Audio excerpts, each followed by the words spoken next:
First come the motorcycles, then the engines. Armored vehicles roll through the road as soldiers in camouflage and red berets watch the crowd. Some scan beyond the people pressing toward the convoy. Others remain close to the vehicle carrying Captain Ibrahim Traoré. Burkina Faso's flags rise above thousands of hands. Phones record every second. The people are cheering, but the weapons are real. To his supporters, this is protection for a revolutionary leader surrounded by armed groups, foreign interests, and officers who may want to end his rule. To his critics, the same convoy tells a darker story. It resembles a moving fortress built around a ruler who knows that military power is never permanently loyal. The armor says Traoré is powerful. The men around him suggest that power may also be afraid. Because Traoré did not inherit the presidency through an election, he seized it through a coup. Every time his convoy moves, it carries one truth no military ruler can escape. The institution that placed him in power may also contain the men capable of removing him. Welcome to history's darkest deals, where we uncover the bargains and power struggles that changed nations forever. In January 2022, soldiers overthrew Burkina Faso's elected president, Roch Marc Christian Kaboré. Their leader, Lieutenant Colonel Paul-Henri Sandaogo Damiba, argued that the civilian government had failed to defeat the Islamist insurgency tearing through the country. Damiba promised security. But violence continued, military frustration grew, and communities remained exposed.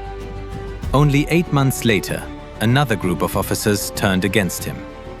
On September 30th, 2022, Captain Ibrahim Traoré emerged as the face of Burkina Faso's second coup in 1 year. Young, relatively unknown, and lower in rank than many senior officers, he accused Damiba of failing to fulfill the promise that had justified the first takeover: restoring security. Traoré dissolved the government, suspended the constitution, and closed the borders.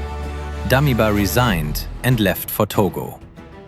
The message was brutal in its simplicity. A military ruler who failed could be replaced by another military ruler. That precedent became both the foundation of Traoré's authority and the threat beneath it. Power could collapse inside the barracks before the public knew a rebellion had begun. Public images of Traoré's journeys show a recognizable pattern: military vehicles, armed escorts, red berets, masked security personnel, and crowds pushing close enough to see the captain. There is no reliable public inventory of every vehicle in the presidential convoy. Its cost, command structure, and protective procedures are not publicly established and should not be invented from viral videos. But what can be seen is politically powerful. This is not the procession of a civilian politician trying to appear ordinary. It is the convoy of a soldier president governing a country at war. The camouflage, rifles, and armor transform each journey into a statement.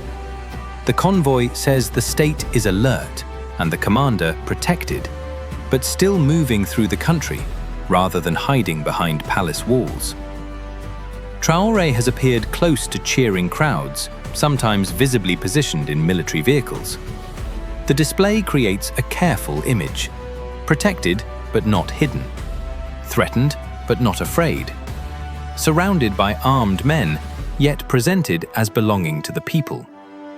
The convoy therefore performs two jobs.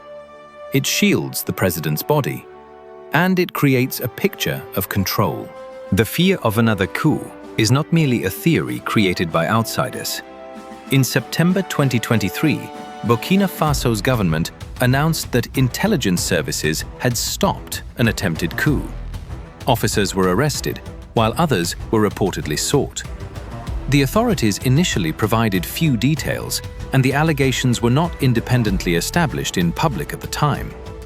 In April 2025, Security Minister Mahamadou Sana announced another alleged major plot against Traoré. Officials claimed soldiers inside Burkina Faso had coordinated with people outside the country. Again, the most serious details came from the government itself, making independent verification difficult. In January 2026, the authorities announced yet another alleged plot and accused former leader Paul-Henri Damiba of playing a central role. Later that month, Togo extradited Damiba to Burkina Faso after receiving assurances that he would not face the death penalty. The extradition did not by itself prove every coup allegation against him. A government claim is not automatically a proven fact. Coup accusations may describe real danger, but they can also justify arrests and concentrate power. Yet the repetition of these announcements reveals something important. Traore's government believes, or wants the public to believe, that the presidency is surrounded by enemies inside the political and military system.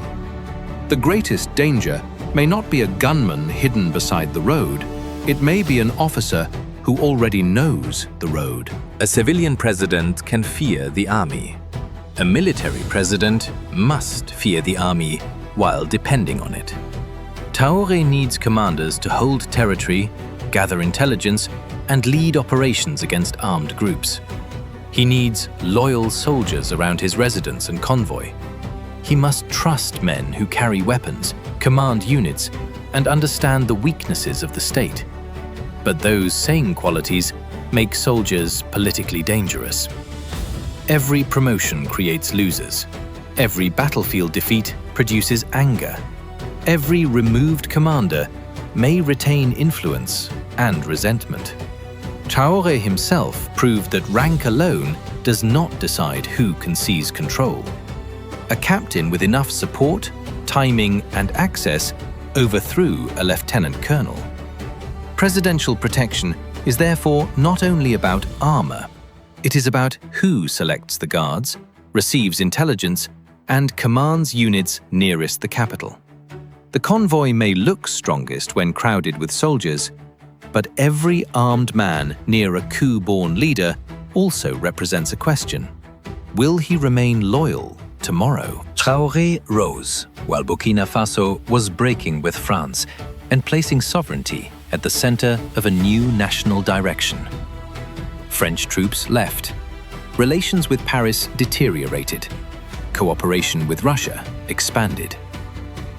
In January 2024, about 100 Russian military personnel arrived in Ouagadougou. A channel linked to Russia's Africa Corps said they would train Burkinabe forces and help protect Traore. Russia later promised additional military supplies and instructors. Outside assistance could provide specialized training and support beyond local military networks. But it created a contradiction. Traore's image was built partly around rejecting foreign control. Yet protecting a sovereignty-driven government increasingly involved cooperation with another foreign power. This does not prove Russia controls Traore or commands his convoy. It shows that presidential security, battlefield survival, and international alignment have become connected. Protection is rarely free. It can create dependency and obligations hidden from cheering crowds. The partner changed from France to Russia, but the question remains: when a vulnerable government accepts outside help to survive, what is expected in return? An armored convoy is designed to prevent danger, but Traore's convoy also produces meaning. When he passes through a city surrounded by soldiers, the public does not simply see security, it sees a story. The young commander remains visible despite the insurgency and alleged conspiracies.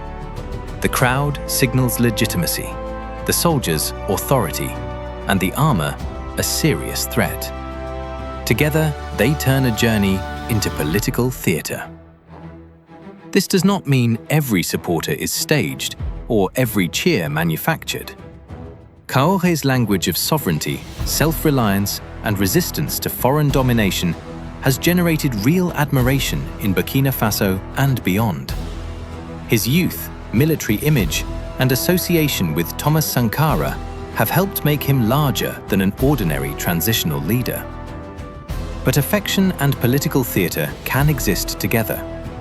The closer people identify one man with the survival of the revolution, the easier it becomes to argue that protecting the leader is the same as protecting the nation. Once that idea takes hold, almost any security measure can be presented as necessary. Online, Ibrahim Traoré is no longer only a president. He is a legend, assembled from real speeches, genuine policies, edited clips, fabricated quotations, false endorsements, and AI-generated videos. Some posts portray him as the new Thomas Sankara. Others claim that famous figures praised him when no such statement exists. Dramatic videos describe assassination plots and economic miracles without reliable evidence. Researchers and journalists have documented how disinformation has amplified his image far beyond Burkina Faso. The mythology creates a leader permanently under attack because he is defeating powerful enemies. The convoy becomes proof of conspiracy. Criticism becomes foreign propaganda, and each arrest exposes another traitor. But the opposite extreme is also misleading. Traoré is not merely a social media invention.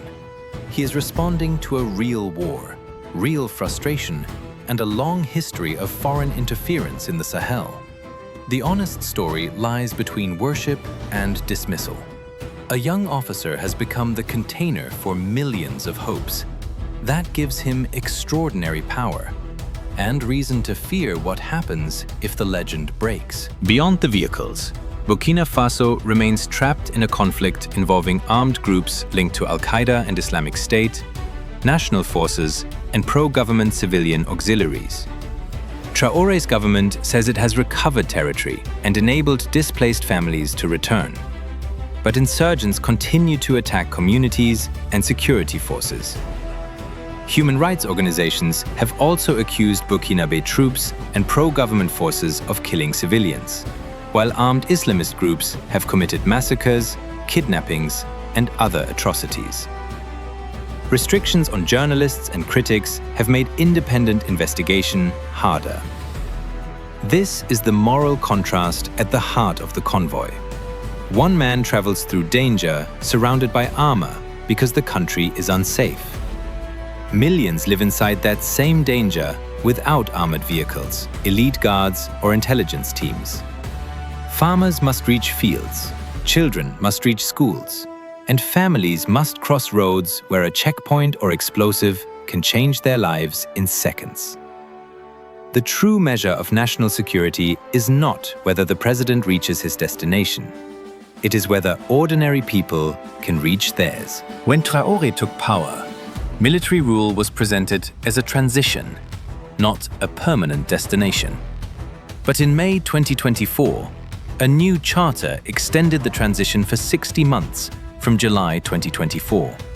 Elections could occur earlier if security allowed, and Traoré became eligible to contest a future presidential vote.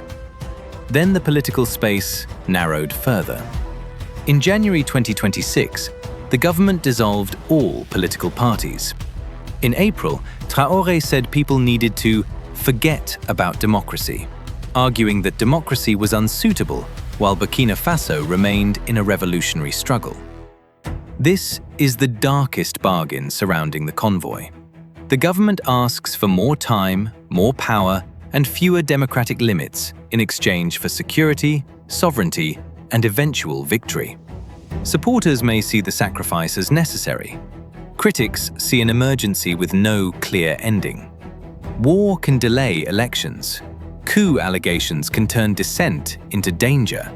And protecting the leader can be described as protecting the country. The convoy becomes the perfect symbol of that bargain. The people are close enough to cheer, but power remains behind steel. The engines continue through the city. Soldiers scan the crowd.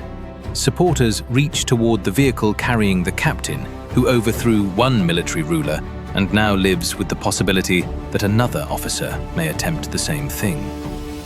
Ibrahim Traoré's convoy may protect him from bullets, it may discourage assassins and warn ambitious soldiers, but armor cannot protect a government from battlefield failure, broken promises, or division inside its own ranks. The heavier the protection around Traoré becomes, the more clearly it reveals the insecurity beneath military power. A convoy can control the road. It cannot control every barracks. It cannot silence every grievance. And it cannot erase the lesson written into Traoré's own rise. Power taken by force must always remember that force can return. The convoy is therefore not only a display of strength, it is a moving confession of fear.